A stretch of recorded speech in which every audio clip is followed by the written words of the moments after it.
stress test. How did you and Kevin do on your stress test? 48 hours in New Orleans. You've been quiet so far this show. I'm wondering if aspirin isn't producing the Krug show today. No, in fact, we had a wonderful dinner last night at Koshan. Had the fried alligator bites. Just Kev, I think, was thinking about ordering some rabbit, but didn't. But this is how we're feeling right now. We'll share the screen. This is how we're feeling. So good. There's Swaggy M up front. Look at that. Look at that. Wait. Oh, look at that. Oh. I like that little Mac 10. There you go. But I think it's been a great trip so far. I mean, we've given it 100%. Every bar and restaurant we've gone into.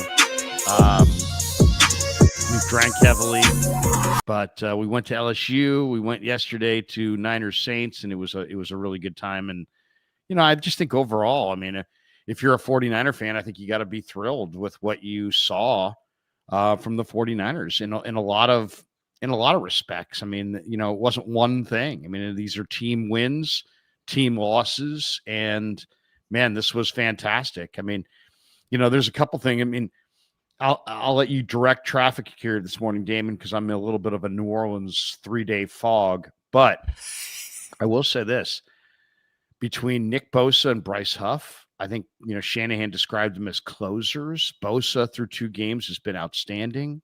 Jauan Jennings, with the shoulder injury, stepped up and had the biggest catch of the day, the 42-yard finisher. And the Niner O-line, I mean, they lose Ben Barch early, and I hate to say it, but Ben Barch, is probably going to lose his job to Connor Colby. Colby was phenomenal yesterday. He had 36 pass blocking opportunities, didn't allow a single pressure.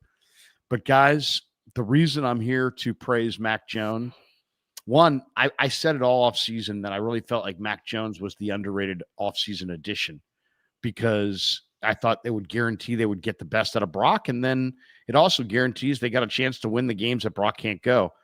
But Mac Jones, the quarterback down is third down. And Mac Jones on third down yesterday against the Saints, 121 passing yards, 3 touchdowns, no picks, a 132.3 passer rating. He was absolutely phenomenal. Fred Warner was the best player on the field. Trent Williams played well despite being hurt.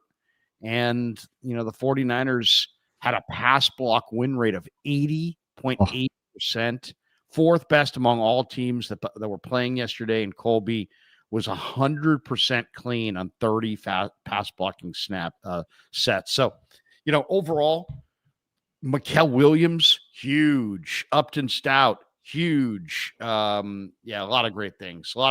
Niner fans, oh my God, man. Niner fans just taking over the quarter, taking over Bourbon Street, taking over New Orleans. Just to put this in perspective, we flew from SFO to New Orleans, stopped in Houston, right? As we're deboarding in Houston from SFO, the captain comes on the loudspeaker and says, "Good luck to the 49ers this weekend." We're in Houston.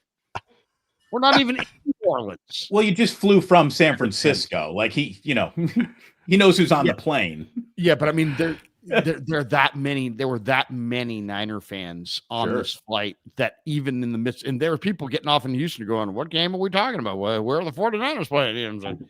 They're playing in New Orleans. So there was limited flights, I think, to get here. So a lot of people flew through Houston. Anyway, long story short, it's been an awesome weekend here. Humid weather. I didn't realize this. It kind of reminds me of going to St. Louis in 2005 for the Final Four. And the reason for it is that when I got to St. Louis in 2005, that was in the midst of the NHL strike, and they don't have an NBA team, right? So when the Final Four rolled around in March, as you can imagine, all the tourism things, the hotels, the cabbies, they were just like, "Oh my God, we're desperate. We need more. Well, New Orleans, guys, is a great place, and I think of it as a great place. And I don't associate it with this, but the New Year's Day massacre in the quarter where the guy drove and killed 13 people and hurt 100 people. Unfortunately, that scared a lot of people away, according to the locals. And New Orleans has been on a low ebb ever since. So they really need, the people here are so eager to please and eager to help you. It's just it's been an amazing trip. And we've seen the hospitality of New Orleans come out because, man, it's a tourism town. They need those dollars. And I don't think there's a town in America. I don't think there's a town in America where the locals are as proud to be where they're from as New Orleans. Every cab driver, every bartender you meet now in New Orleans, wants to tell you where they're from, what parish they're from, where you should go, where you shouldn't go. I mean, everybody's helpful there, and it really is great. One other thing, Damon, you'll find the greatest food here at places like Cochon, Commander's Palace. Yes. There's all kinds of great places. You'll also find unbelievably great food here, like at a gas station. Yes. Yes. Johnny's Po' Boy. I mean, come on. Yes. We came back from LSU, Florida. It was super late. And we were starved because we really didn't eat at LSU, Florida. We drank down there. We didn't eat that much. So, we're like, hey, let's get something. And we found this neighborhood bar, and couldn't have been more than 12 seats in the whole place, dark as hell, playing Grateful Dead music when we walked in. I couldn't believe it. I'm like, they're playing the Dead. And had just one of the best dinners I've had. In a long time. It was just really, really good stuff. And this is at a bar, That's just great. A random bar. We even asked them, Kev's like, hey, do you guys serve food? They're like, yeah, Mark, you guys still serving food? They're like, oh yeah, kitchen's open. It was like after midnight. Sure. So I love a late town, and New Orleans goes late for sure. Oh, they're so late. My mom's from New Orleans, by the way. My parents met at LSU, so I've got deep ties with all of that. And so I'm glad you went and did both, with Baton Rouge included in that. But of course, look, barbecue shrimp, po' boys, etc., beignets, which if you want to tell that story again, Larry, which is hysterical with your face in the plate. I'm sure Kevin got a nice version of that as well. But New Orleans, what an incredible city to be at. And for sports, really. They do take it seriously. The Saints are not really doing much at the moment, but that is a city that is happy to have you there. And really, you don't really hear terrible stories about the fans. The fans are generally there excited for their team, but not a lot of nonsense against the other opposing fans either. Right. It's generally a party vibe all the way around. It's not like you wear an opposing jersey in the Superdome, you're going to get a beer thrown at you. No, it's not at all. It's not like not at all. Philadelphia, if you don't mind. Yeah. Anyway, let me ask you this, Krueger, because you and I had been in the Superdome together for a Super Bowl, which is its own thing. What was the atmosphere in the Superdome like? And it felt like Niners fans were incredibly vocal when the Saints were on offense. That sounded like a very partisan 49ers crowd, which is it's hard to do that in Seattle. It's hard to do that in New Orleans. It's funny. It's like I mentioned this to Kev and to JD yesterday because we took some pictures out on the field before we left because we were the last people there. We were literally the last people in the dome last night. It's, we were there for Super Bowl 47. That was 2013. This is now over a decade later. The dome looks quite a bit better than it did. That's good. In the Super Bowl. Now, the Super Bowl was here last year, Eagles fans may remember. But it's like, okay, a couple things stand out. One, do you remember, Damon, when we were there for the Super Bowl, the kind of odd, almost like metallic sheen that was off the turf? That it was like I thought it was like a reflection of the ceiling, which is the biggest suspended ceiling, I think, in the world. That's the biggest domed ceiling in the world. Totally, they've gotten a better turf with better optics. So now it's like a rich green. There's not that kind of shiny, weird, fake turf look. That's one. Two, the lighting, I thought which was kind of more dim and more yellowy when we were there for the Super Bowl, was really bright and white and very, they really illuminate that place incredibly well. And they just have made it look a lot sharper. It's a better looking dome. It's been, as you know, it's a dome that's been open for decades. Cowboys, Broncos played Super Bowl 12 there. I was probably 8 right? Or 7 or 8 years old. And they had played a Super Bowl there. So we were just standing there taking in how much history has gone in this game, in the stadium, but it's been renovated a bunch of times. It's beautiful now. It's still very, very, very tight. Like if you go to Levi's or whatever, there's all there's the press box is massive and the depth of everything's wide. The dome, it's like you're up against the dome and everything's really tight. So it's kind of, but it was the fans, as far as the fans, yes. Niner fans. I mean, Kev and you saw the video we did where guys like, Krug and all of a sudden turn around and then Kev, the guys like, Kev, it's like Kev's gotten recognized like, a bunch down here, and Niner fans have just taken the city over.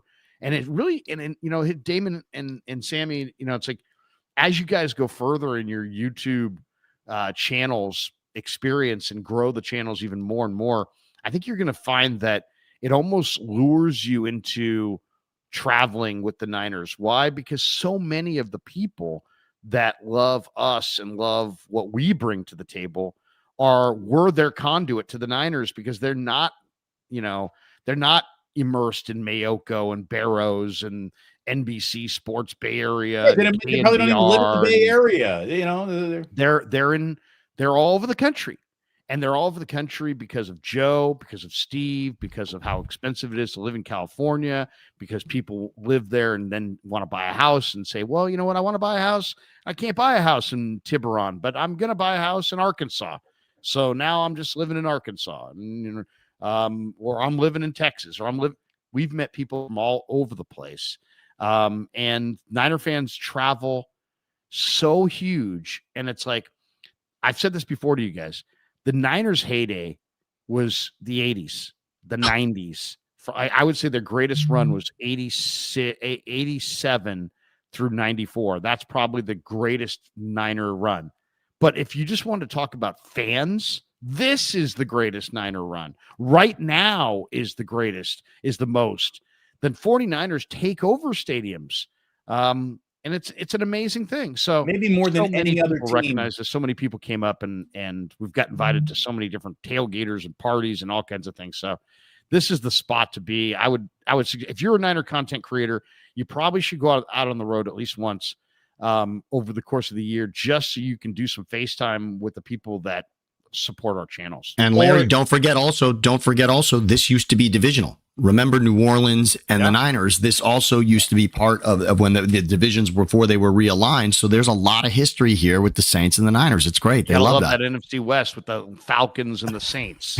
And by the way, seriously, that did not make a lot of geographical sense in real time or any time. It doesn't make any sense looking back at it either, to be totally honest with you. It's awesome. I'm glad that you and Kevin went out on the road and have had such a great time. The videos and content that you've produced have been fantastic. But what matters most is mission accomplished. And this team, absolutely, it's a mission accomplished. Let's just talk about Mac Jones in the afternoon he had. I thought his touchdown strike to Jennings was about as perfect a pass as you've seen all year in the NFL. That was the longest touchdown reception of Jauan Jennings' career here.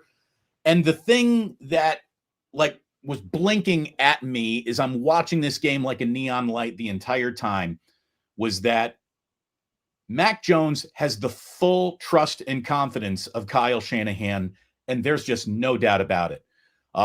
The formula to win this game is the three of us talked about on the shows we did together, separately, whatever. I know that we all talked about how you're going to run to victory in New Orleans.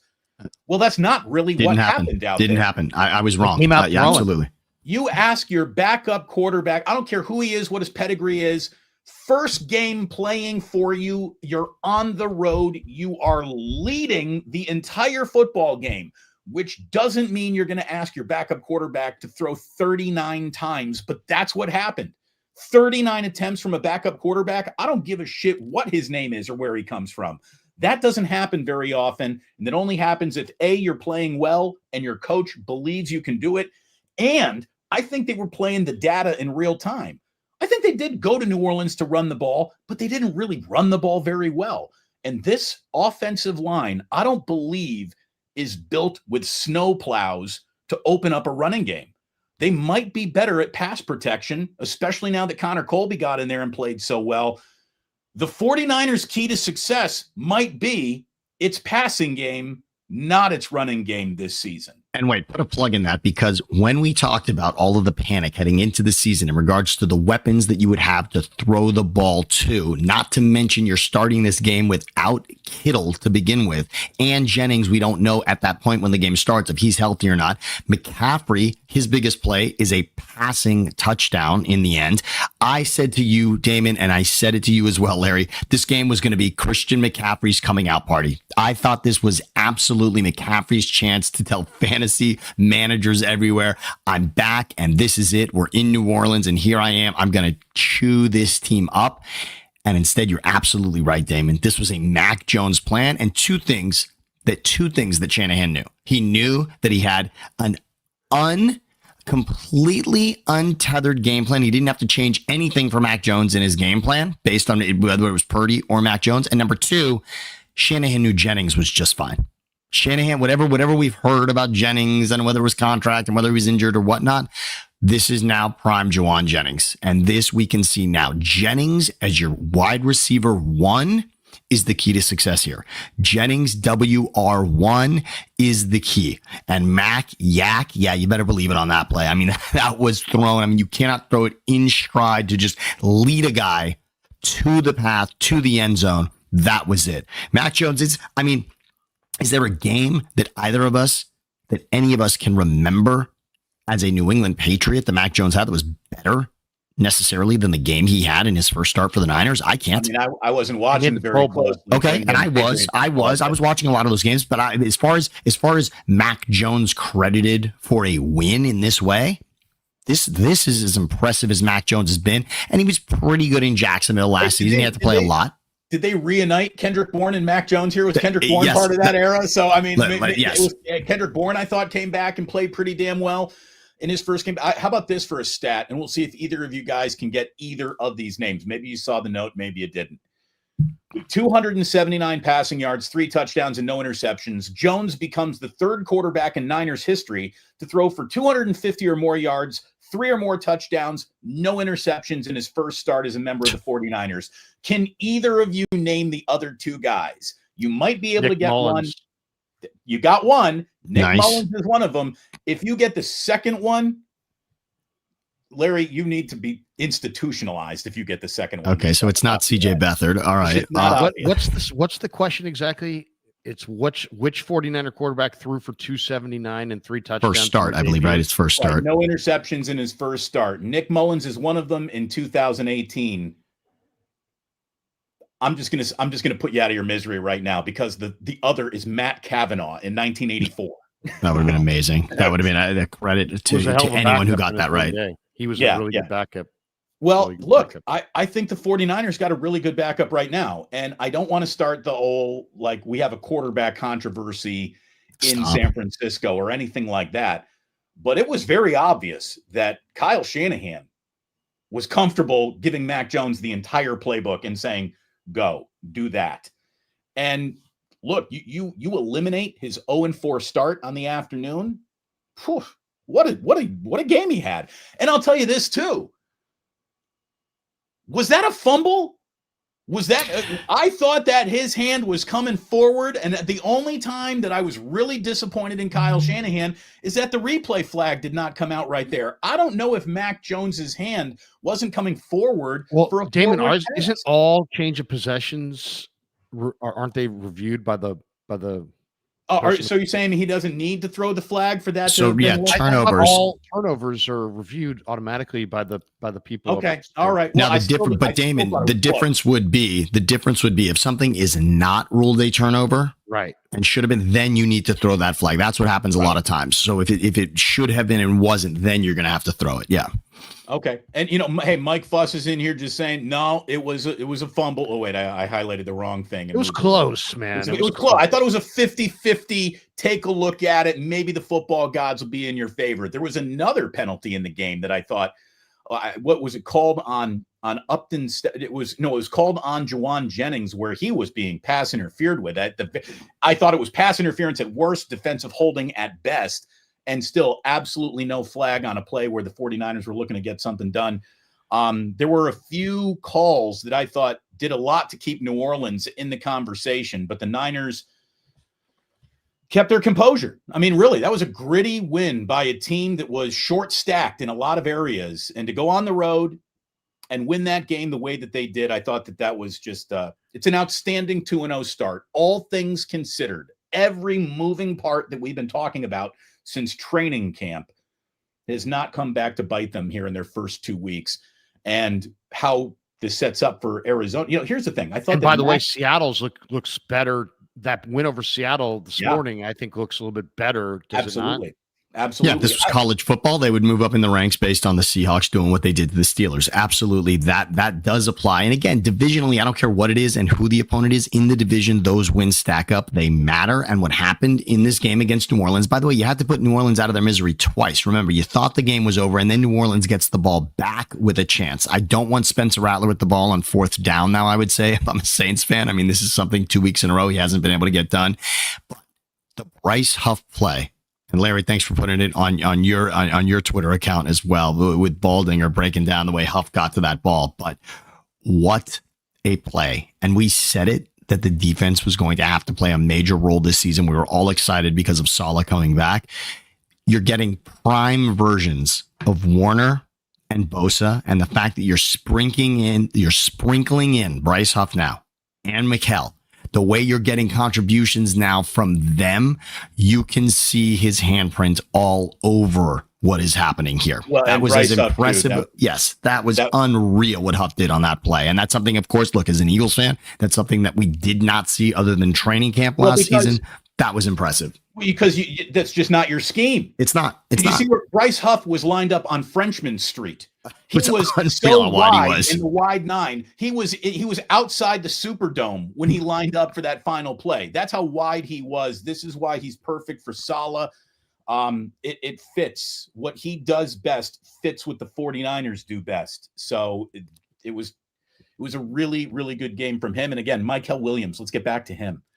Because and scheme fits big on D linemen, just period. I mean, it's like, I didn't realize it as much, but when you talk to Chris Kasarik, I asked him that question. Hey man, the Eagles are pretty good and Huff sucked for them and he couldn't play at all. And you guys are super excited about him. Why are you super excited about him? And he's like, it's a fair question. And he's like, really, it's just when it comes to D-line play, I know people just kind of see a bunch of guys kind of going up the field, but he's like, it's quite a bit different in the different schemes. And he's like, a 3-4 outside linebacker step sequence, he said, is worlds different than a 4-3 defensive end and a wide 9 alignment, same step sequence. And it sounded smart at the time, but seeing Huff in this, Huff is down low and leaning forward. And if you're an outside linebacker, you've got to kind of have an upright posture because you could be going forward or you could be dropping backward. Well, his game is he's not good straight ahead. He's straight ahead. He can't drop. I mean, he's a dropping backward size.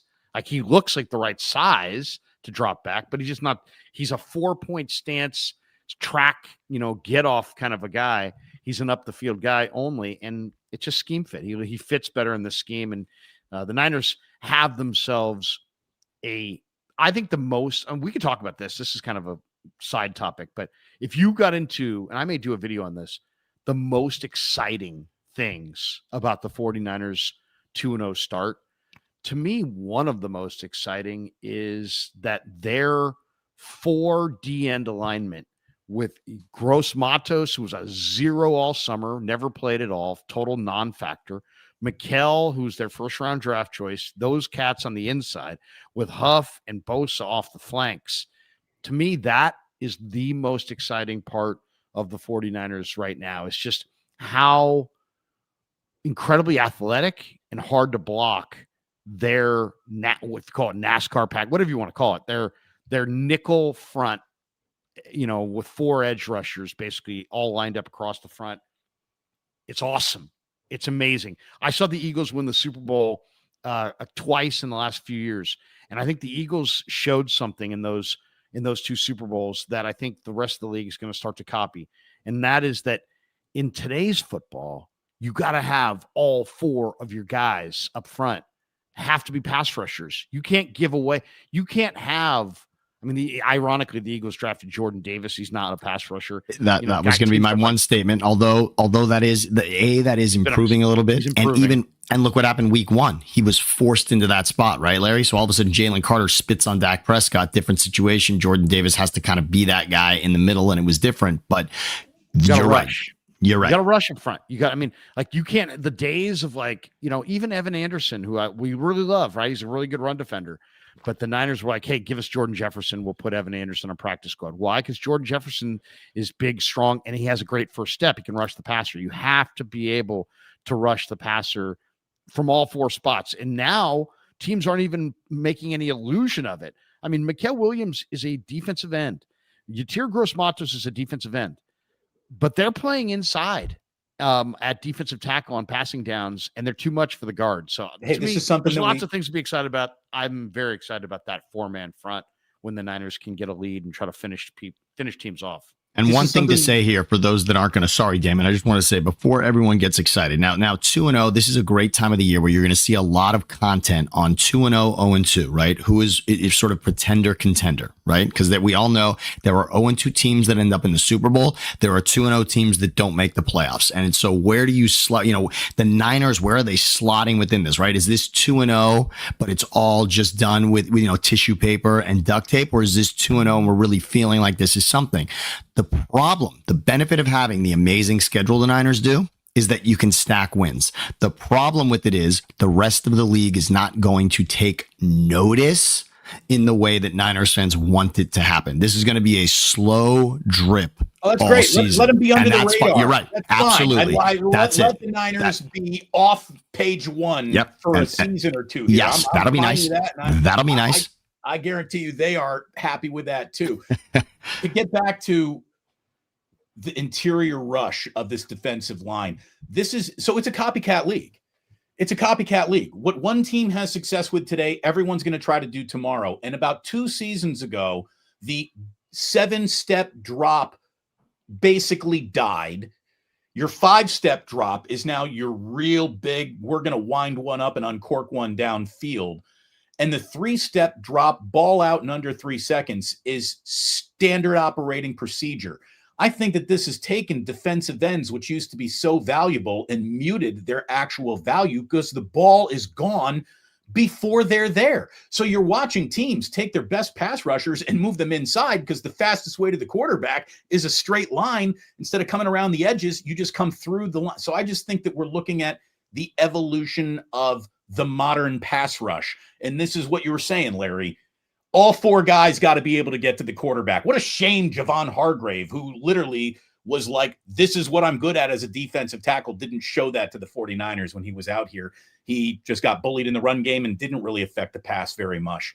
But Yatir Gross-Matos, who would have ever thought that this guy would have mattered? And I got to tell you, too, just a cherry on top of, okay, I thought this guy was going to play well.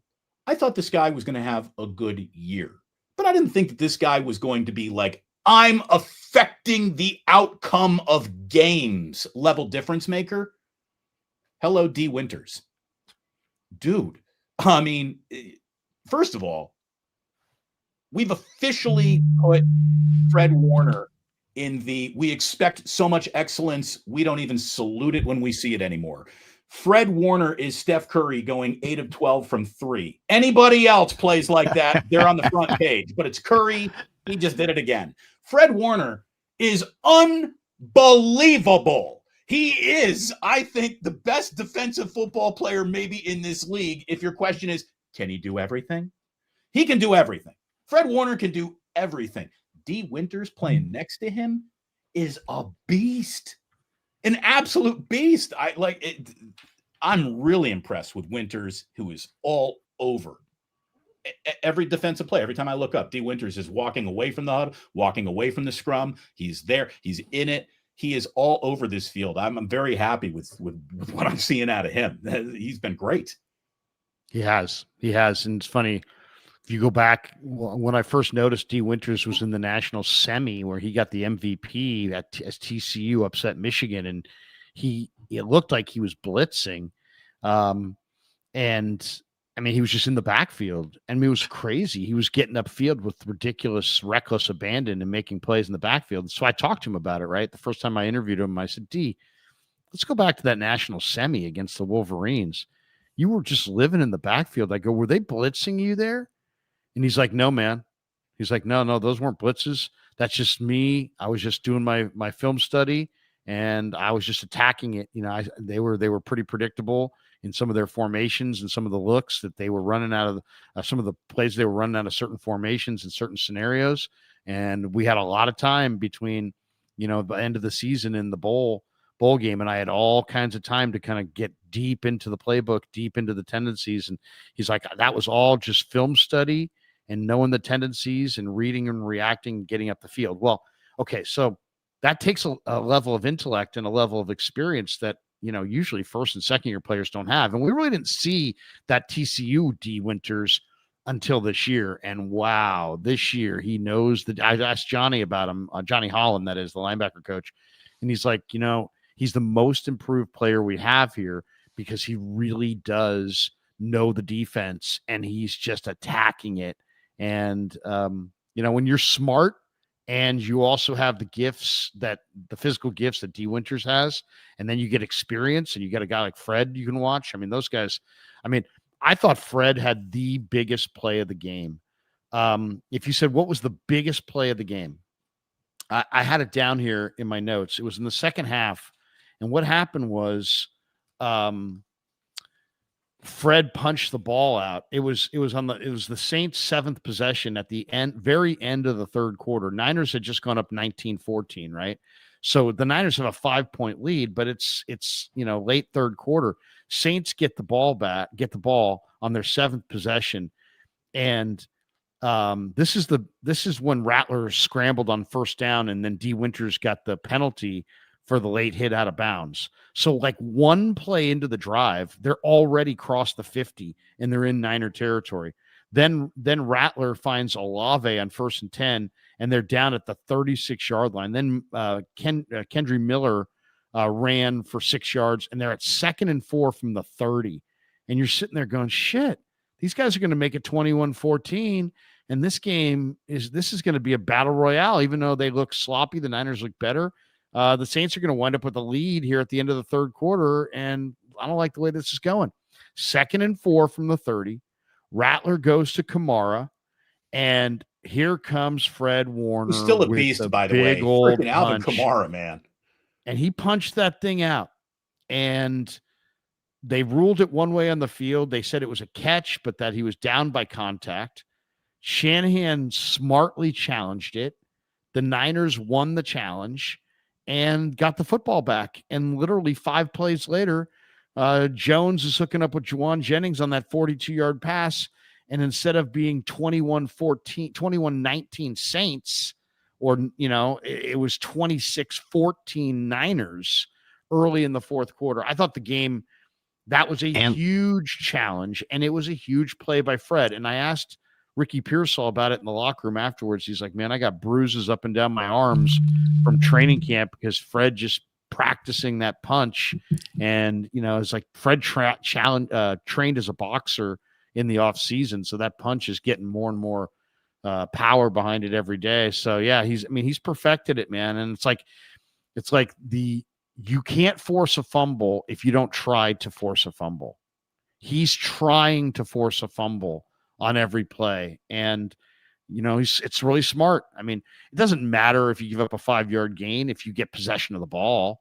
It's like possession means so much in the NFL, and selling out for, you know, changes of possession and forced fumbles, probably a smart thing to do. And Larry, that could have been the Saints' best play of the game. That would have been the highlight that everybody was watching from this game because of the catch that Kamara made, the David Tyree catch that Kamara was making on his helmet in that moment. Yeah, and for Warner to recognize, because what happens in those incredible plays, right? What happens when guys are fighting for extra yards, and what happens when guys are contorting their body to make incredible catches? They're vulnerable. And that's what Warner knew there. This is a great chance, and he gets the ball out there. And credit to the entire league. We often talk about maybe if replay takes too long and whatnot. Kamara's elbow could have touched the ground. His shin could have touched the ground. His knee could have touched the ground. His butt could have touched the ground. All of those were in play, and you eliminated one by one. If you were watching that at home going back, you could eliminate each one of those one by one. No, his elbow didn't touch. No, his shin wasn't down. No, it wasn't his knee. And no, his butt never hit the turf before that ball comes out. That is the beauty of replay. That is the beauty of what the NFL has done. If I can get it right at home on my couch, get it right on the field, and that's the way to reward an incredible defensive play. Everything was done right there.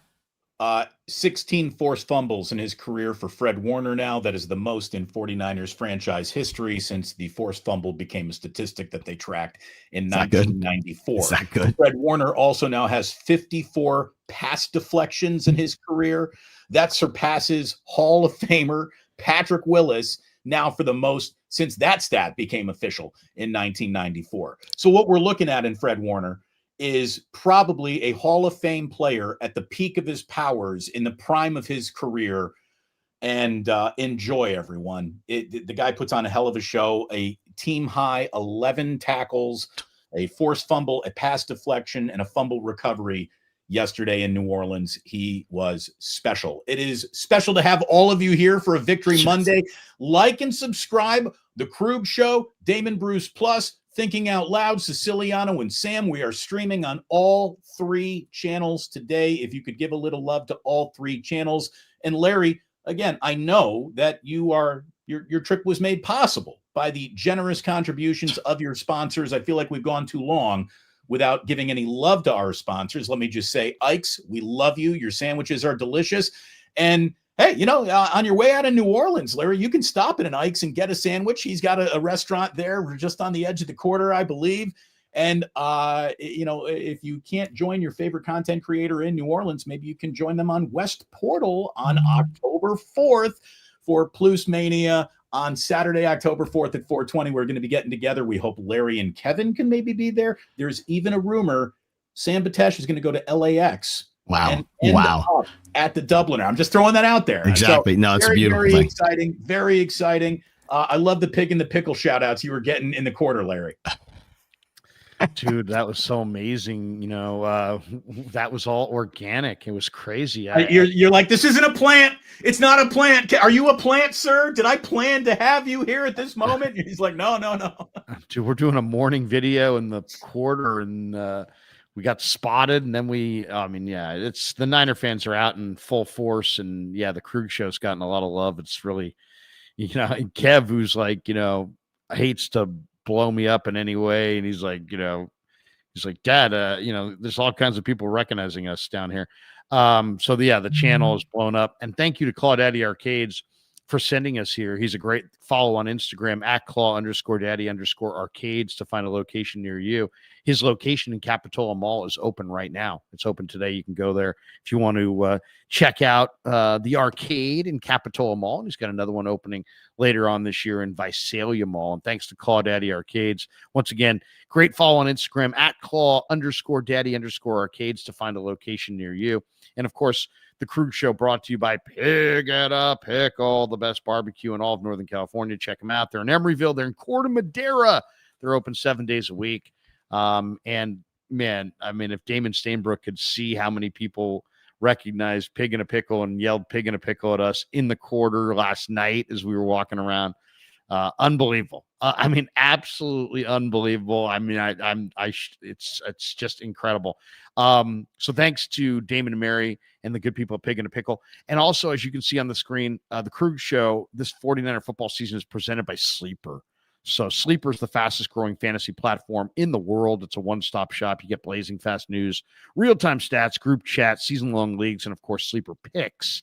And we won a couple of our Sleeper things this week. We made like $60 on a $5. I did too. Damon had a big one. Damon, was that a parlay, Damon? That was a few that stacked up. Mac Jones under 10.5 rushing yards. Chris Olave over 4.5 catches. McCaffrey anytime touchdown.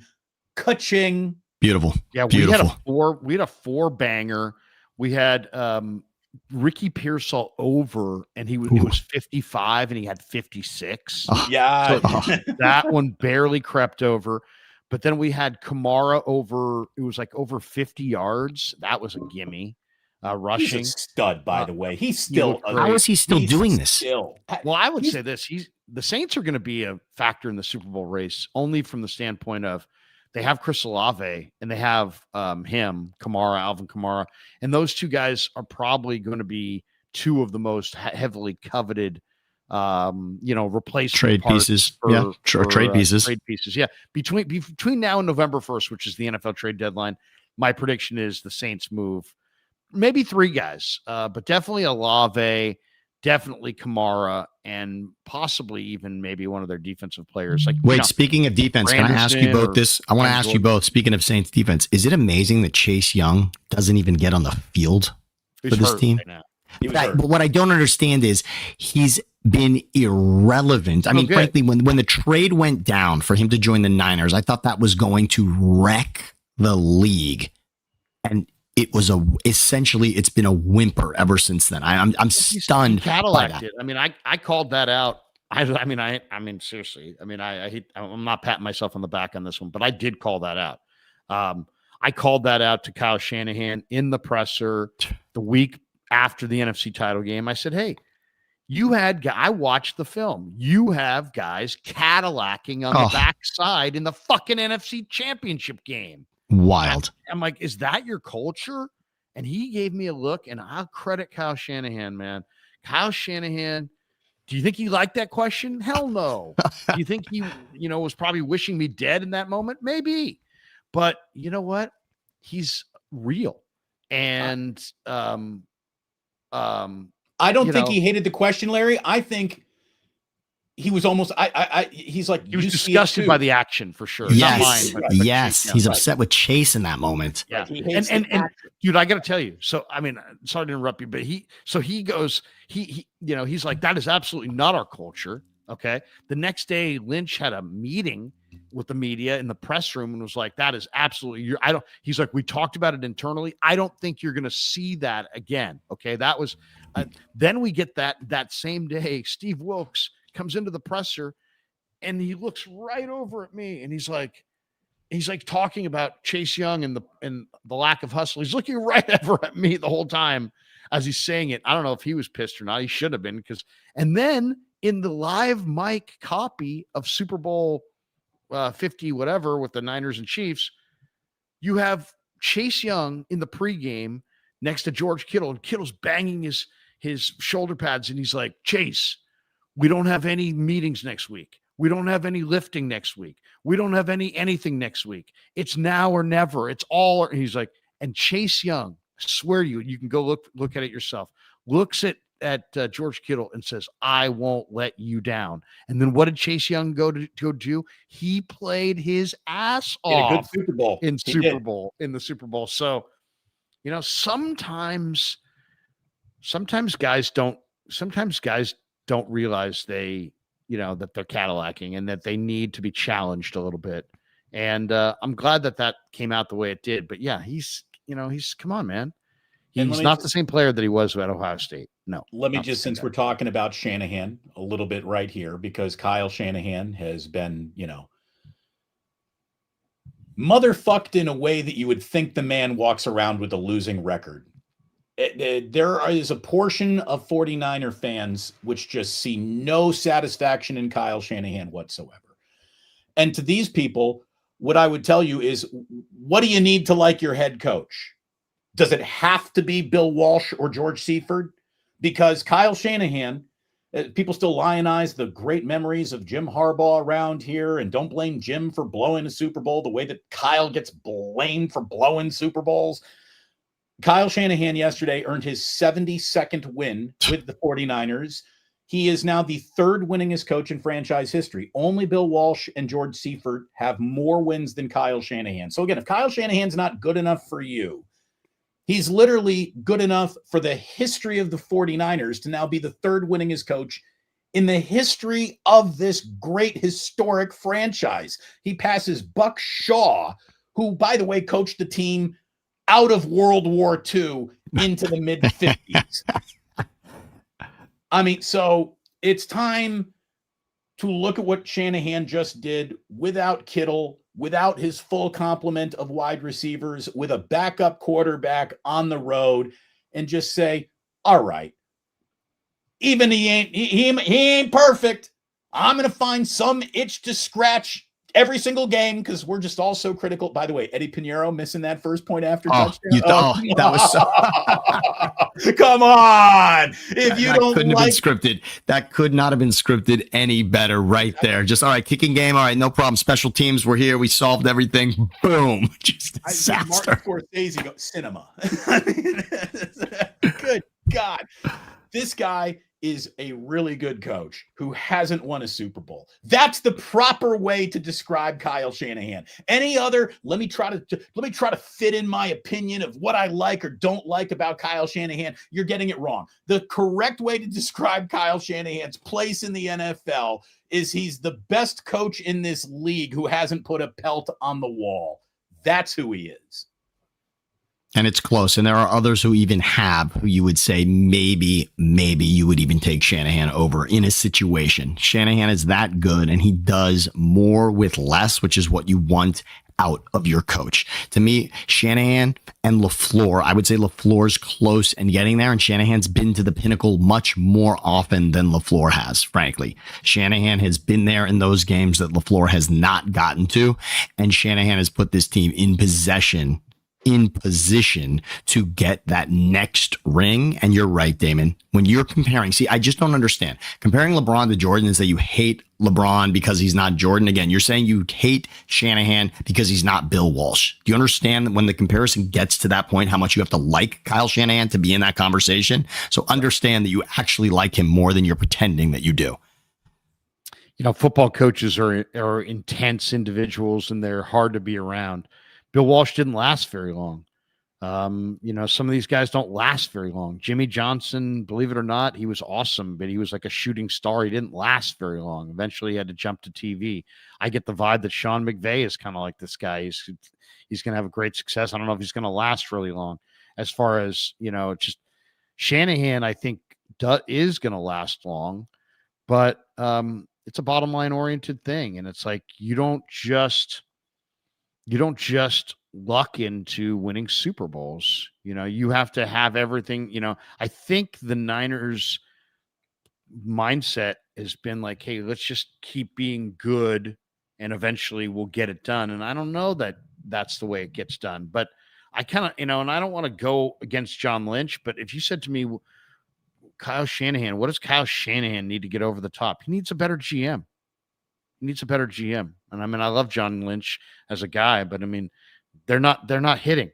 Howie Roseman's hitting. Eric DeCosta's hitting. Brett Veach is hitting. Les Snead is hitting. John Schneider's hitting. The Niners are hitting and missing. And all of their greatest drafts, to listen to their fans, are all the most recent draft. This guy's going to be great. That guy's going to be great. Oh, and then 3 fucking years down the road, all of them suck. So, you know, don't tell me, you want to tell me the Niners are doing a great job drafting? Great. Cite me their draft picks from more than 2 years ago. Don't tell me about this year, because we don't know this year. That's like standing outside the nursery going, all these babies are going to college and they're all geniuses and they're all going to rule the world. Really? No. 3 of them are going to be incarcerated. 4 of them are going to, you know, be nut jobs. I mean, you don't know. I mean, you don't know. So don't tell me about how awesome the Niners draft was and cite something that happened 45 minutes ago when I can sit there and go Cam Latu, motherfucker, Jake Moody, motherfucker, the entire draft class, Dante Pettis, Jalen Hurd, Joe Williams, CJ Beathard. Do I need to go on? Solomon Thomas, Javon. Hey, let's go on. How about 49ers have Kyle Shanahan's a great coach. Trey Lance. And John Lynch is his friend. Kyle Shanahan's a great coach, and John Lynch is his friend. That's the Niners setup. If the Niners had Howie Roseman with Kyle Shanahan, we wouldn't be talking about what we don't like about Kyle Shanahan. We'd be talking about, man, what did you think of which Super Bowl do you like best that we've won? That's what we would be debating on this show. Roseman is great. Sirianni's just a guy. He's a jag. He ain't like you or I. He's just a guy. Shanahan's a great coach. Unfortunately, as a personnel guy, Lynch is just a guy. And they've made too many mistakes. They've missed too many times. And I can call it out, or Jed can call it out. Somebody's going to have to call it out. Okay? Because I can go turn. You wanted to go through a walk down an ugly path, type into Google 49er draft history, and then just peruse it and tell me that they're totally set. What they need to do is they need to promote. You know, this is how you either fire people, and people that you can't fire, you promote. And if you can't fire John, then promote him. Grace. Make him the president. Hey, Parag, you're Mr. Leeds. John's the president. John, you're the president. Go find a great young Howie Roseman general manager and stop fucking around. You have a great head coach. You've gotten really, really close. But you can't keep missing on day 1, day 2 of the draft and beat the Philadelphia Eagles. Okay. So, the best personnel people that I've met are cold. Jerry West, cold. Don Nelson, cold. Jim Finks, cold. Jimmy Johnson, cold. Bill Walsh, cold. There's too much warmth. There's too much warmth on the 49ers. All these guys are warm. I don't want warm. If I want warm, I'll watch some cuddly TV show. I want cold. I want cutthroat. And I want a better hit clip than what the Niners have right now, because they're winning in spite of their drafting, not because of it right now. The saving grace of John Lynch's entire career, as we know it with the 49ers, are the fact that they stumbled into Brock Purdy, which allowed them to, live another day in an otherwise you're in a lot of trouble, you're all fired situation. And beyond the drafting of Brock Purdy, which saved everybody. Saved them the embarrassment. Lynch has done a good job with the big trades that he has executed. So, that's like 2% of the job. Oh, yeah. Oh, no, I hear you. I'm not arguing with you, Larry. But the reason why he's still around is because he's been able to save what have seen some unsalvable situations with last-minute decisions, which sort of put a Band-Aid on the fact he has not drafted well early on in drafts. And it's indisputable. Like you said, this is not an opinion. This is not a spicy take. This is, go back and read the list. You tell me what you see. You tell me if you see a lot of, hey, this guy's even still in the NFL, much less a 49er. I mean, all you got to know is that the 49ers in this regime have used day 1 or day 2. That's first 3 rounds. Day 1 or day 2 picks on these guys. Solomon Thomas, Reuben Foster, Ahkello Witherspoon, C.J. Beathard, Mike McGlinchey, Dante Pettis, Tarvarius Moore. Who? Jalen Hurd. Wow. Javon Kinlaw, Trey Lance, Trey Sermon, Ambry Thomas, Ty Davis Price, Drake Jackson, Danny Gray, Cam Latu, Jake Moody, Jair Brown, even though I like Jair. He played well yesterday. So, and then, of course, the last 2 drafts have been much better. But we think that's a lot, man. That's like 10 misses in like the first 3 rounds of the draft just since 2017. You can't miss 10 times. If you gave the 49ers 10 more day 1 or day 2 players on their roster right now, they would be the best team in football by far. They would be absolutely top of the heap. So I can't listen. Not that you guys were trying to go down the road of Shanahan sucks, but I can't listen to the Shanahan sucks. It is out there. He's gone to a Super Bowl with Jimmy Garoppolo. He almost won the Super Bowl with Brock Purdy. Mac Jones looks good in the 49er offense. And Kyle Shanahan's offense has been top 5, I believe, is almost his entire tenure here in San Francisco. So it's too much focus on Shanahan, not enough focus on the hollow drafting of John Lynch. And, John Lynch is a great guy. John Lynch is a great face of the franchise. He is the best president. I'm not saying fire him. I'm saying promote him and give him a raise. Right. He's a president. Make him the president. You want him in the organization, take his finger off the button. Just go find a great young, good Kunst. I watched Diana Rossini last week. Diana Rossini came out and said that, the difference, some executive called her during the Packer game the other night and said that this is how you build a championship team, not like the Niners. And I'm thinking, first of all, okay, one, you're carrying water for other, for some guy who said something. Two, the Niners and the Packers are built almost identically. They both have $50 million quarterbacks. They both have the same offensive system. They both have star, cutting edge, top of the line edge rushers that they're paying a mint to. The only difference between the Packers and the Niners is Gutekunst has hit Luke Musgrave and Tucker Kraft and Jaden Reed. He's hit on all these guys. And so they have all this depth. And the Niners have missed on a lot of these guys, so they don't have depth. That is the difference between go find your Gutekunst. Everybody knows John Lynch? John Lynch is could be walked down the street in Manhattan. Everybody was like, that's John Lynch. Nobody recognizes Brian Gutekunst. But who's the better GM? Gutekunst. What was his background? Was he a former All-Pro player? No. Was he a former Fox broadcaster? No. He was the head of college scouting. And before that, he was a college scout. And before that, he was a road scout and a regional scout. And see what I'm saying? Go find your great personnel guy. Kick John upstairs and watch the Niners dominate. I think the Niners, Shannon's a great coach and they got good talent.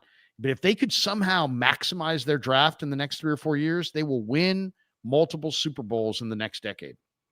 That's my thought. I certainly hope you're right, as does everybody who's watching. I'm guess hit like and subscribe across all 3 channels if you would. Larry, I know we got 20 supers that have come in during the show. A lot of people probably want to help you pick up a New Orleans bar tab this weekend. Yes. So let's see what we got from a super standpoint, brother.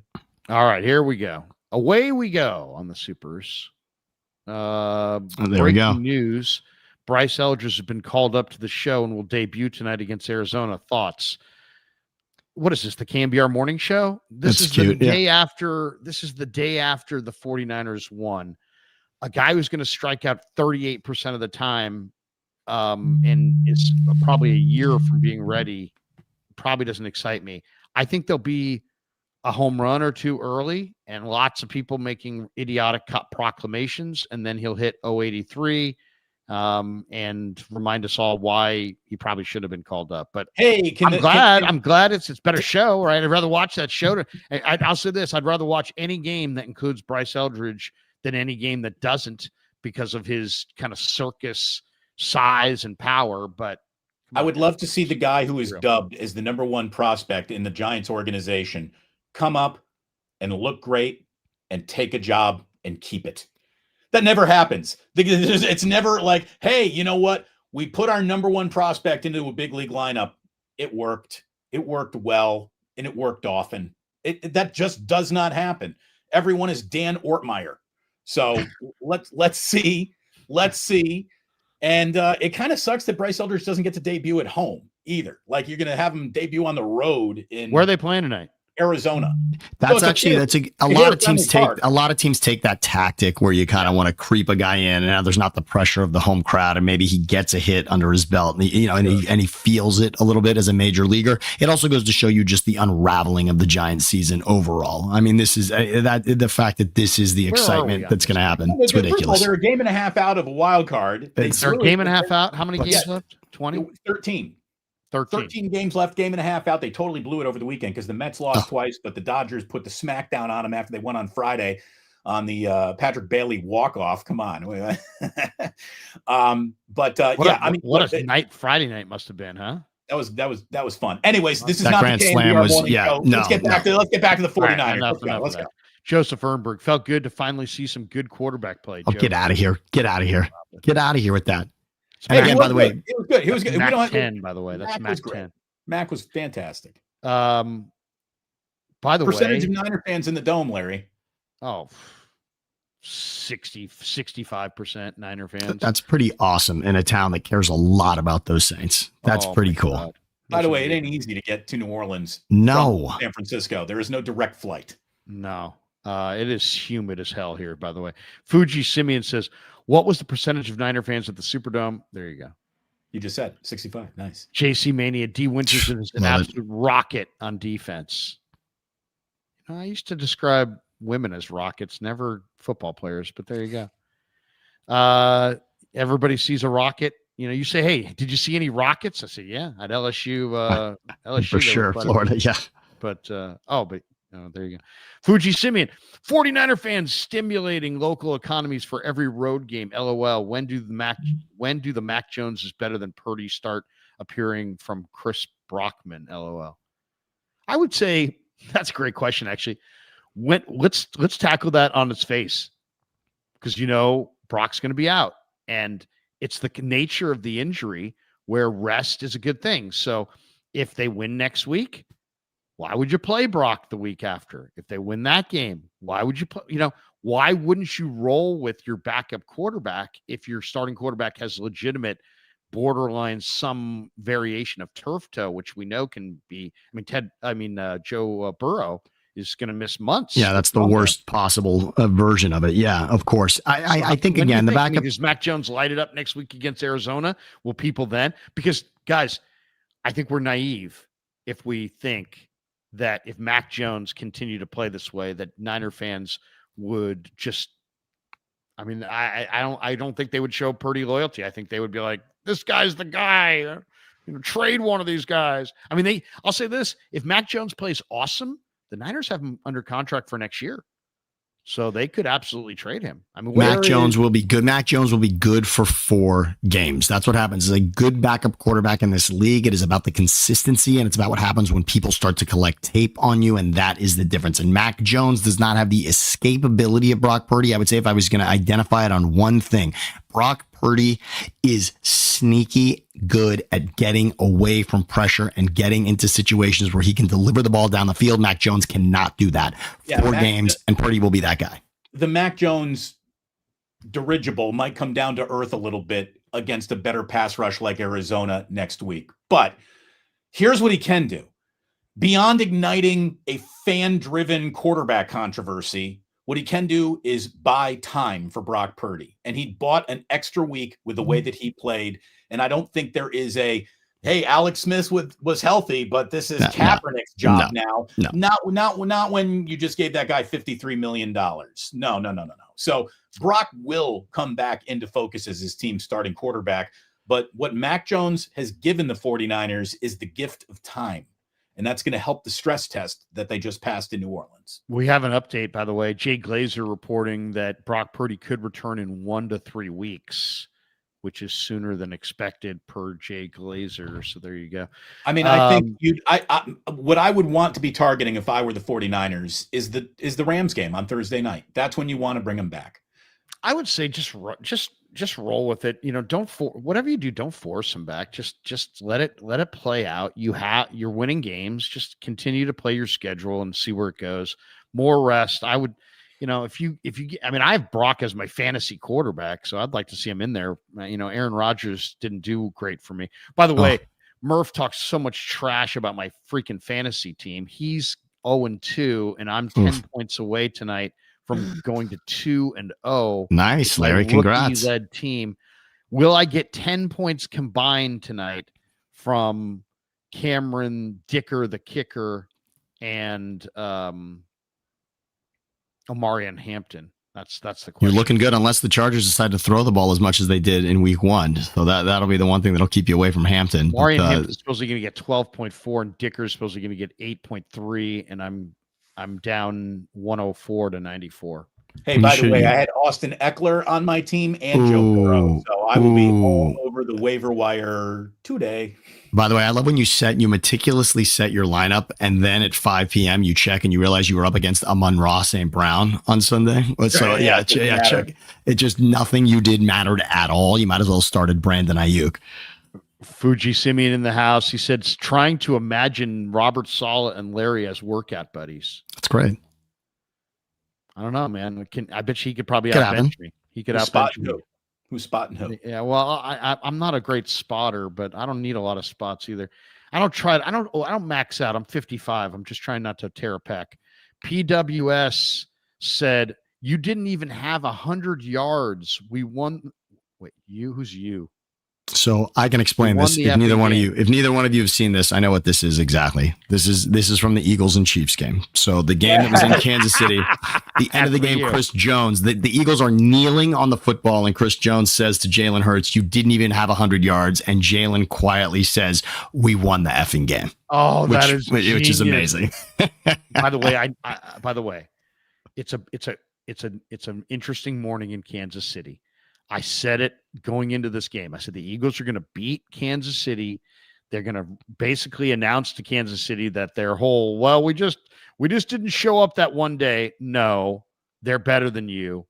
And today is the first day in years that I think the people of Kansas City can see that there's going to be there's an end. Right. The window, as they know it, is closing on them now. Although I will say the rumor of the Kansas City Chiefs demise is a bit early here. It's not over. 0-2 is not a death sentence. But no, they're not done. But I mean, Patrick Mahomes, they're done as the premier team. Yes. Well, and they will wake up Tuesday, and there will be a 2-0 at the top of that division, and they will be at the bottom at 0-2. Yeah. The Chargers, the Raiders will be 2-0, and the Chiefs will be 0-2. That's going to be interesting. Patrick Mahomes is 0-2 for the first time since his sophomore year of high school. Wow. PWS Stout, first 49er rookie to get a sack. Thoughts? I love Stout. He's terrific. He's so scrappy. And you want to talk about step forwards from week 1 to week 2? I thought he played well in week 1, but had Jackson Smith and Jigba, who, by the way, is going to be a Pro Bowler this year. That guy's a stud. And he's on the Krueger Rand's fantasy. He's very, very nice. good. Nice. JSN. Way to go, Krug. That's a good one. He gave Stout all he wanted in week 1, and Stout came back and played great in week 2. And think about it, all the defensive line investment of rookies, and it's Stout to get the first sack of all the rookie class. That's great. Dude, we haven't talked about Mikal, but Mikal was huge. He was fantastic yesterday. He was absolutely huge. And if he continues to play like that, he's going to have a very nice little run here. We got this one from Propa. He says the Packers going to be hyped all season just to lose at home to the Niners sneaking into the playoffs. I don't think the Niners are going to sneak into the playoffs. I think it's going to be Niners are going to have 10, 11 wins. Who knows? It might be the road could come through Levi's. I mean, the Niners have such a cake schedule. They also, think about it this way. Niners have a cake schedule. They look way better, and they're going to get injured better later in and the they're year. injured. They're going to be healthy. And they're going to, and not only that, I think you've got 2 quarterbacks that you could probably win 90% of the games on your schedule with. God, and if you could just freeze your injury status right now, like the concept of the 49ers as the season goes along will actually get healthier than they are now. Like that's kind of exciting. Well, week 6, you're guaranteed. You're guaranteed to have a better wide receiver room. Week 6, period. You're guaranteed. Week 4. DeMarcus Robinson is awesome, I think. Yes. I think DeMarcus Robinson can be really good. Sunday Living says, Cards D ain't it. We'll score as long as our D holds. We'll expose that midget as a fraud. You talking about Kyler? Niners 24, Cards 20. Josh Sweat looked pretty good yesterday, granted, against Carolina, but Sweat was a wrecker yesterday. So that the Arizona D-line actually came with it pretty solid here. Arizona, again, coach. Yes. Yes, and you've said it, Damon. You've said it. There's maybe not a greater mystery in this league as far as what you're going to get week in, week out with Arizona. But again, right now they're playing like a team to beat. Arizona, you can only play who's on your schedule, but Arizona is looking solid at the moment. That's going to be a nice test. And again, by the way, we didn't say it yet. By the way, credit to the Niners. These are 2 road games, by the way, right? 2 road games to open up the season. Now at home for week 3, that's going to make a difference. But Arizona, I would not laugh at Arizona defensively. That is the one thing they went after in the draft and in free agency. Arizona said we need to get better. Obviously, as a pass rush, we need to get better entirely on defense. Arizona took a look significantly at that. And you're right, Damon. Gannon has had a lot of things working out, but defensively, they knew they needed to get more pressure. And so far, it looks like they're getting that. By the way, can I give you a little oddity here before we get to Ruben's super? Josh Dubow came out with this. The Niners have opened the season with back-to-back wins on the road of 7 points or fewer for the first time since 2007. They were 5-11 in 2007. So I don't know if that's a good harbinger of things to come or not, but they finished 5-11. That was the 2007. So we're either at the end of Mike Nolan or we're at the start of Mike Singletary at that point. So it was not good. We got this one. It's not a super, but it caught my eye. Larry, I got a question. If and when the Dolphins fire Mike McDaniel, should the Niners reunite the trio of Salah, Mike, and Kyle? I don't think McDaniel is the problem. I really don't. I think Tua is the problem. I think Tua can't read coverage. I think Mike McDaniel is I think the fact that Tua has gotten this far in his career without anybody realizing that he's a shitty quarterback is a testament to Mike McDaniel. And if you really know football, you'd be like, get me Mike McDaniel. Instead, people are like, oh, Mike McDaniel's going to get fired. Mike McDaniel's going to get fired. Tua is the guy that sucks. McDaniel calls incredible plays, and Tua, if that play's not there, or if he's got to go to another read, can't read coverage. That's it. I'd love to see what his numbers show about what his completion percentage and production looks like if he goes to his first read as opposed to any read after that, because I think Tua is a circus, and I think he's going to be out of the league in 3 But years. luckily, he's such a nice. It's so nice though to have a quarterback at a discount. You know, that's the beauty of having Tua as your quarterback. He only costs $50 million to play like this. I mean, that's really what the league is about: is paying a guy $50 million to fumble the ball to the other team and throw interceptions when it matters most on your key drive of the game. I mean, that's what's crucial about having Tua as your quarterback. It is a disaster, and I agree with you, Larry, in regards to McDaniels, because he was a darling 18 months ago. Now they're saying the culture has unraveled. A lot of times the culture can be that the players are questioning, are we in the right direction? That's it. So Omar Kelly, who is as good of a beat writer as there is in football, covers the Dolphins. I follow him, and he's just saying that Mike McDaniel might have the full faith of everyone who thinks he's a good play caller, but he's kind of lost the room with what he says. And he's also lost the favor of Stephen Ross, who owns the Dolphins. And that's a number one sign you're a dead man walking if the owner is starting to turn his back on you a bit publicly, which is happening down in Miami. Well, Stephen Ross has got the Michigan ties, but he can't have Harbaugh. So we'll see. We'll see where it goes. This one also I had to put up there, 49ers 2025. I don't see anything great about Pinnock. Krug talks out of his ass. You're right. You don't see anything out of him. Fujisimi, I think he's a good player, and he's a really smart player. So much of what Pinnock brings to the table is between the ears. You know, he's a line of scrimmage safety who's best as a blitzer, and you're going to love him when you get into, you know, big blitzing situations. But yeah, I mean, you've got Siegel, you've got Malik Mustafa. Eventually they'll be the starting tandem. Fuji Simeon says, off topic, UCLA moves to the Big Ten, destroy the Pac-12, fan attendance down, coach got fired, and low attended home games this past week. At least USC is trying. Timeout. Let me get a 20 on this. Let me just get a 20 on this. All right. Timeout. First of all, no one cares. It's You're right. UCLA football. No one cares. I'm not even going to say UCLA. I'm not even going to say their name. Done. Forget about the Sean Foster. I'm not talking about it. I will say this much. Pac-12 football. Last season in the playoff, you had Oregon winning the Big Ten, Arizona State Big 12, showing up big in what matters most in football. That Pac-12, don't talk about Pac-12, that is gone. But those teams, they are relevant within college football. Shouts to Scatterbo with his first touchdown yesterday as well for the Giants. By the way, when it comes to what's what in the Big Ten, you put Oregon on that same level as Michigan, Ohio State now, just permanently. Penn State joins them every now and then. But Oregon is a creme de la creme blue blood operation now. They really are. I saw somebody wrote that it was amazing that UCLA blew up the Pac-12 just to be able to play in front of 500 fans and lose to New Mexico. It was awful. That was awful Friday night. Dude, I'll tell you this, watching college football this weekend, if anybody drafts that kid Nussmeier from LSU like in the top 10, it's like, dude, you're high as a kite. I mean, their offense had nothing. They could barely score. I felt like I was Florida's quarterback. How many interceptions did he throw? Lagway stinks, but I mean, LSU's got a pretty good defense, but Nussmeier is, I mean, LSU's offense stinks, and this guy's going to wind up going top 5.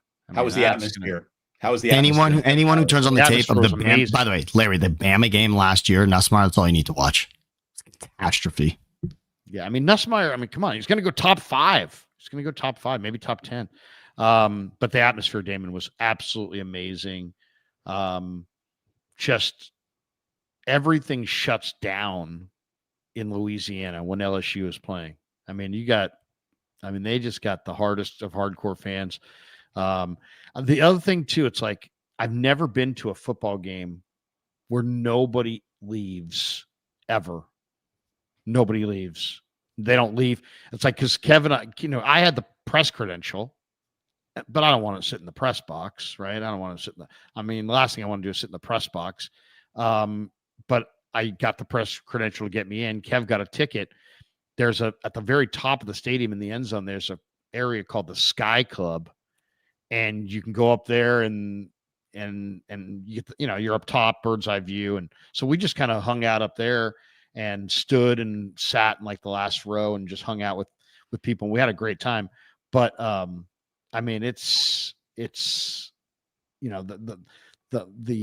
the singing, the music, the lights, the wristbands. It honestly looks like the most hype atmosphere in football, all of football. I don't know if there's anything better than a Saturday night game at Death Valley. Death Valley.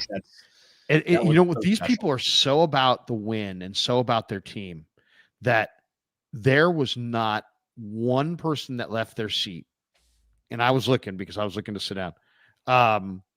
But as soon as LSU got like the clinching whatever, I forget exactly if it was the clinching stop or score or whatever. I think interception. There were 5. Yeah. People just got up and raced out of there. I mean, because it's like, it's hard.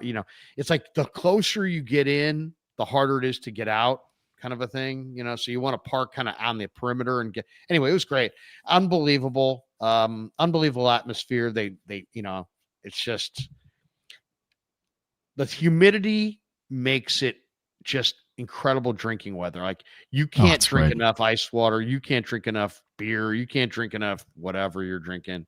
Mixed drinks. Yes. That's how people pass out, by the way. I don't think you can drink at Cal or Stanford, but I mean, it's like at this place, I mean, people were ordering doubles and it was an incredible thing. PWS, Eddie P was just trying to make pay tribute to Moody. It was nice. It was a nice little send off. We'll never forget you, Jake. I like how, by the way, I heard them. I heard the announcers. I was watching it on the iPad last night after I got back before I passed out. Basically, the announcers said 3 times in the broadcast, Eddie Pinheiro does not have a strong leg. Okay, so you're going to say that 3 times. He's the 3rd all time, every kicker that's ever kicked. He's the 3rd most accurate kicker in the NFL history. And the fact that he was available is because he doesn't have much of a strong leg. Yeah, but I mean, you're going to emphasize a strong leg. It's like, if I said, what's the best kicker, you wouldn't be like, well, the guy who kicked the longest field goal. You go with the guy who had that best percentage. You know who wasn't a very strong-legged kicker? Robbie Gould, and everyone loved him. Yeah. I don't need to show me a strong. What is this? Is this over the top? And then we're talking about arm wrestling. What is this? And the new kickoff rule on top of it. The new kickoff rule. It's not about getting it in the end zone anymore either. You got to have that in between. You really got to get it in between. From the 10-yard line and in is the key kick in this league on a kickoff. The landing area. By the way, ask the Steelers how that worked out. Did you see the Seahawks touchdown against the Steelers where it just went to the end zone? Those are rules. Sunday Living. Is there a more important position to have a good backup? Mac was the best offseason move, best backup quarterback in the league. Name one better. I'll wait. Nick Foles. But yeah, no, I mean, don't talk to an Eagles fan about what a backup quarterback can do for your franchise. Yeah, it's crucial. McKee? No, I'm talking about Nick Foles. Talking about 2017. I'm just saying what a backup quarterback can do for your franchise. I mean, yes, it's who do you crucial. Think is the best backup right now? Right now in the league. I mean, Mac's going to get the conversation right now. Mac's going to get it for being on the field and doing what he has done. There's not a backup quarterback. I would say, well, Daniel Jones. Cousins. No, I would say Daniel Jones. I mean, if we go, he is the starter, but he was the best backup. Absolutely. Based on potential, the correct answer is Jackson Dart. There you go. Little mic drop right there. We got this one from Lee Hollywood H. Okay, Damon, you're right.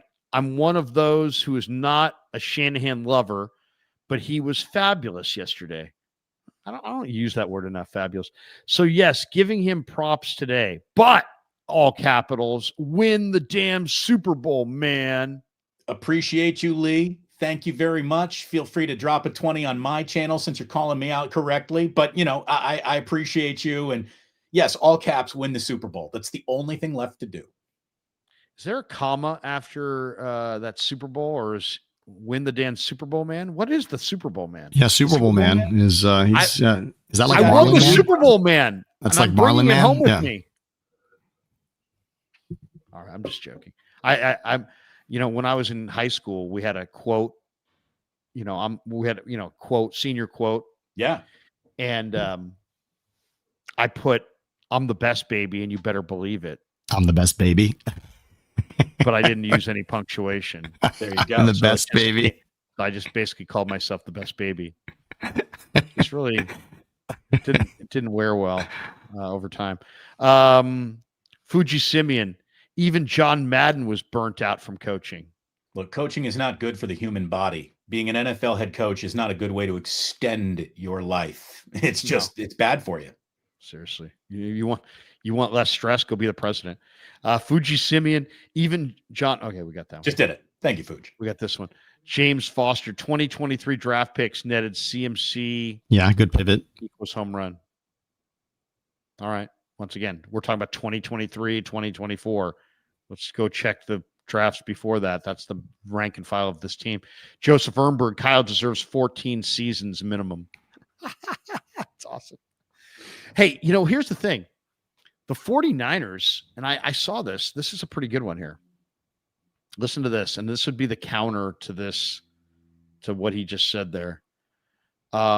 This is the fourth time the 49ers under Kyle Shanahan have started 2-0 since he took over in 2017. They have reached at least the NFC title game in each of the previous 3 times it's happened. Over the last 20 seasons, this isn't so much about Kyle, but it is interesting. Over the last 20 seasons, the Niners have either missed the playoffs or been in the NFC Championship. It's crazy. So it's yep. So, hey, we'll see you in the NFC Championship, Eagles. There you go. PWS, LOL, we should F them day 1, 2. LOL, we should F them day 1 and 2 picks. Here's the thing. It's an F them picks if you're trading to bring in a quarterback who wins the Super Bowl. Then you can F those picks. Otherwise, yeah, hit on them. Yeah, the Rams did it, but everybody else, it's pretty tough to do that. And I understood what the Rams were doing there. I mean, and I kind of understand what the Niners, maybe should consider that as well. If you're really screwing up your day 1 and day 2 picks like Les Snead did, he finally said, screw it. We'll trade him for Stafford. We'll trade him for Ramsey. We'll trade him for this guy. We'll trade him for that guy. We win the Super Bowl. They won the Super Bowl. Then they were in cap hell. They had to shut it down, but then they hit on verse. Like, it helps, right? Then they got it right. But I mean, this, like, ignoring the draft, which is the lifeblood of the sport, is hardly like the way to do it. Barry Ford says, bang, bang from Memphis. I love seeing Pearsall doing well. Also, I was nervous when the PAT was missed. Great show. Money for the jar. Yeah, D. Bruce, the ganja jar. Tuck it in. Thank you. I think somebody might have stole the jar, because I could have swore I smelled some of that in the French Quarter. Yeah, on bourbon, you think? I was going to call you in the middle of the night, Damon, and say, Damon, did somebody get inside the jar? Because there's guys that are walking around here, and I think they may have gotten inside your jar. I think they got their own jars. They may have had their own jar. LG, Mac Jones got hammered after the win from vodka. Good for Mac. There's something really likable about Mac Jones. I'll say this, the guys like him. I mean, he's a joker. He can laugh at himself. I mean, who doesn't like somebody who kind of keeps it light and then can rib themselves? Like that's Mac. Like you talk to him for like 10 minutes and you're like, shit, this guy's kind of enjoyable. He's funny. He makes you laugh. He rips himself. He's just, and then yesterday out at the front of the line, with the boom box, I mean, it was great to see. It was getting a little vibey. I like him. I like him too, man. I like him. Ben _ Diesel 85. D Winters and Upton Stout are playing some ball. Love to see it. Hey, why not throw Mikell in there? Mikell had a hell of a day. Joseph Ernberg, I believe the Niners will have the number 1 seed. It does set up again the schedule. The schedule, by the way, I believe in Vegas, that was a very sexy pick. You could bet on the 1 seed, and based on the schedule, the Niners are either 1 or 2 on that list for getting the 1 seed. That was before they were 2-0, of course, but I think it was still Lions. I think it was Lions and Niners there for the 1 seed. You could argue if we had right now, and we'll throw it out at the end, but who's the most impressive team through 2 weeks? There's a lot of different ways to look at it. Really, I mean, there's a lot of teams. I mean, you could nominate, I would say, a half dozen teams. I think tonight, if the Chargers, I think tonight, if the Chargers win, they're going to be on that list, though. Yeah, we're going to hit that because I want to get some gambling advice from. Nice. I did hit on LSU, by the way. I took LSU. That was. Did you see someone mentioned Tolbert was there as well, Larry? I don't know if you saw him, but Tommy T. I was looking for him. I didn't see Tommy T. I heard him and his buddy Bergie were there. I would have loved to have bought Tommy a beer. Nostradamus says, I'm trying to imagine what Trent Baalke would be saying about Mac Jones today. Damon, Lowry, Sammy, it's great to be here with you guys. I wrote down Mac's name in an envelope. Unfortunately, I mailed it to my Aunt Lizzie, who lives in Arkansas. And I wanted to open that envelope and just be vindicated. Instead, she opened it and was like, hey, you fucking moron. You wrote Mac Jones's name and mailed it to me. So, go Mac. I like Big Macs, even though I'm a very svelte guy, Damon. As you know, I've got a washboard stomach with tremendous abs. So it's hard for me to like anybody named Mac. But you know what? I like a guy named Mac Jones. Mac Jones. I wrote down one name. It wasn't Mac Jones. That would probably be more like it. But I wrote down McCorkle and looked it up and said, hey, my name's Trent Baalke. I can't draft a guy named McCorkle. Jed would fire me for that. And everything I do is to make sure that Jed would never fire good old Trent Baalke. All right, I got to take a leak. I got to get going here. I love a good Baalke.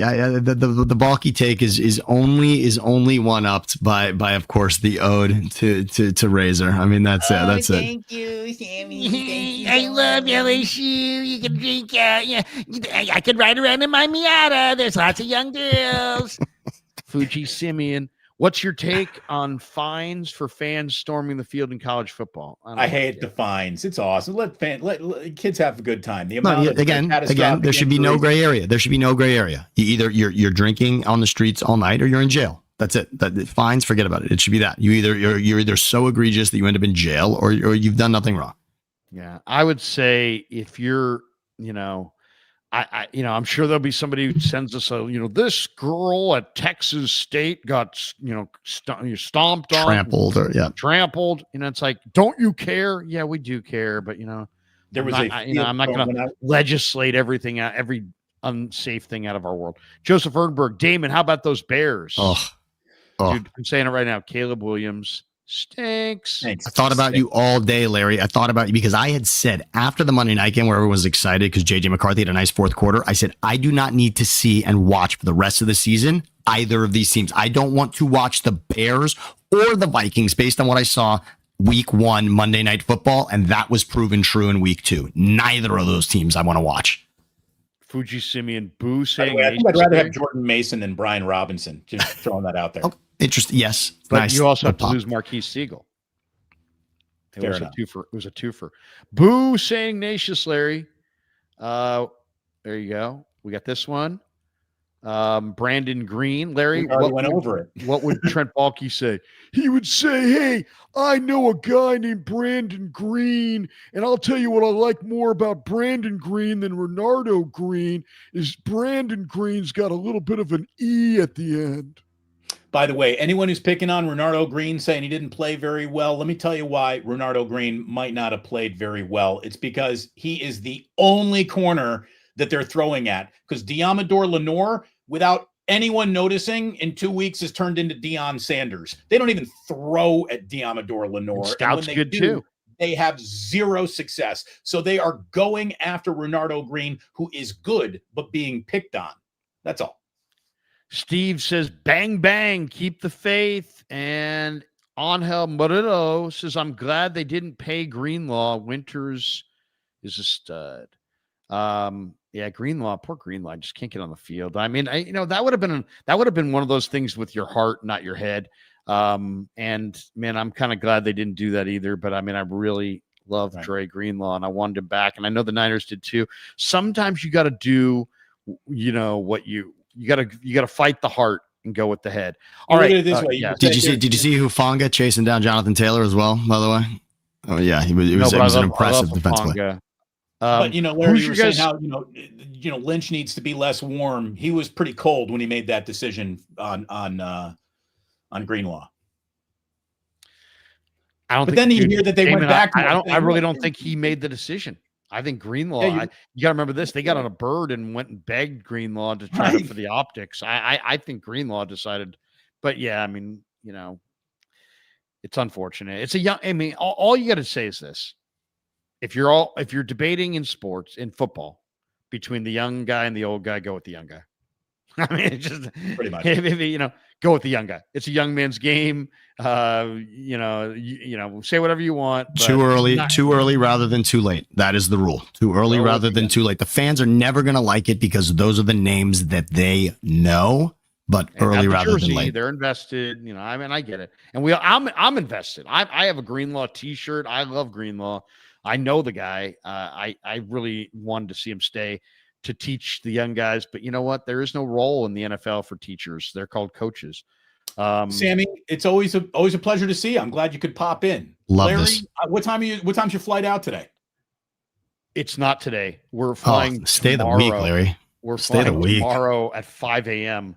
So I'll be back tomorrow. I was going to be on KMBR tomorrow at 10. But there's some talk that there may be a certain bearded guy jumping back into the seat tomorrow. Whoa! So look for that.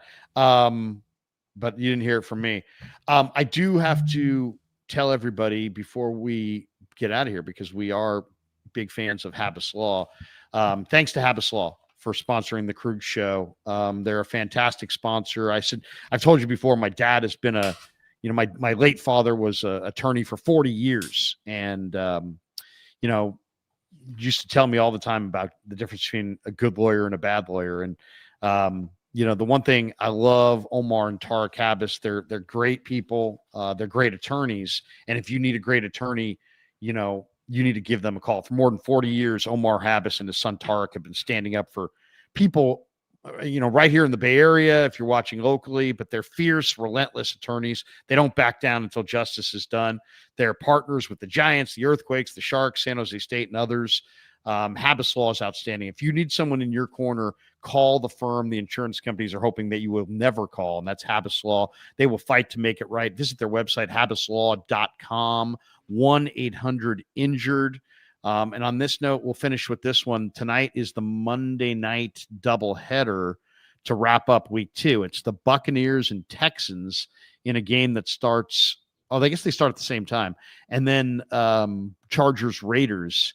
So you get the alternate options here. One's on ABC and the other is going to be on ESPN. So Bucks Texans on ABC. Chargers Raiders on ESPN, I think I would have probably put the Chargers and Raiders on ABC, but whatever.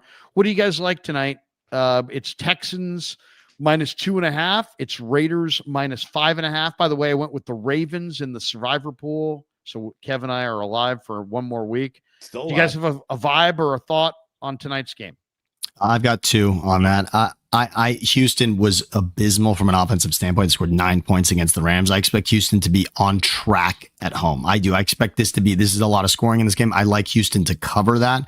And Raiders Chargers.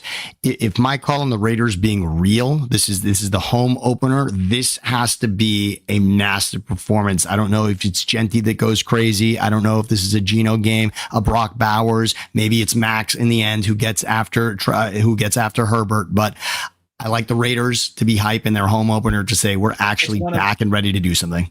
It's one of 2 Raiders home games that they get all year. The Raiders get a home game against the Chargers because there are no Chargers fans. Yep. And they get a home game at LA Chargers because there are no Chargers fans. So, Sammy, you're going Texans Raiders tonight.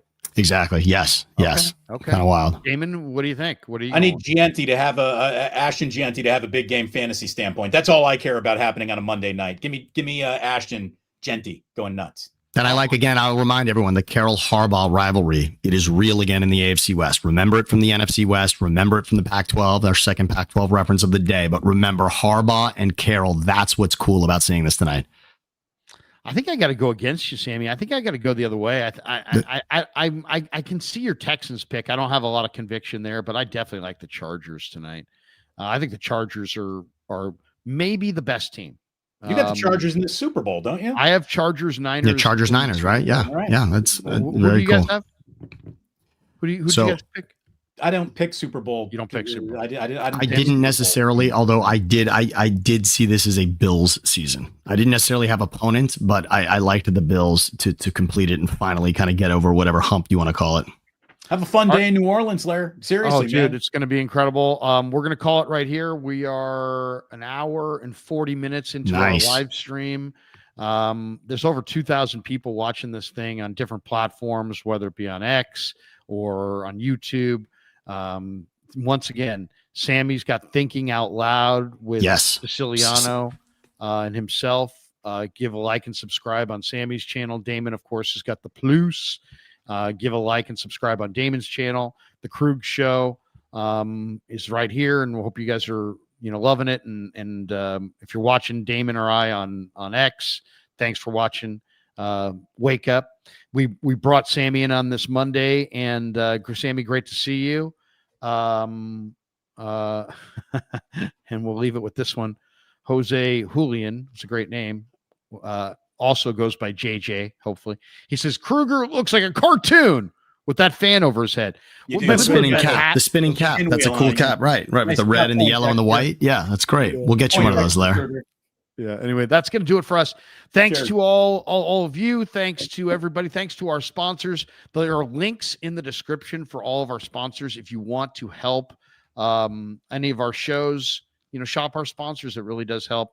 Thanks to the boys. Thanks to all of you. Have a great rest of your Monday. Go Niners. I'm back in the Bay tomorrow. Be in Santa Clara rest of the week, getting ready for week 1 at home, which would be week 3, the home opener. Cardinals coming to town. The Mac Jones show rolls on. I will say the other Mac, watch out for McBride in that game. For what we love about the Niners defense, they have not faced a tight end like this. This will be interesting. It will be interesting to see McBride in this game from Arizona. There you go. Look at that. We're always looking ahead with a little bit of a tip. That's going to do it for us. Have a great day, everybody. Thanks for supporting the show. Peace. Excuse me. Wrong ending.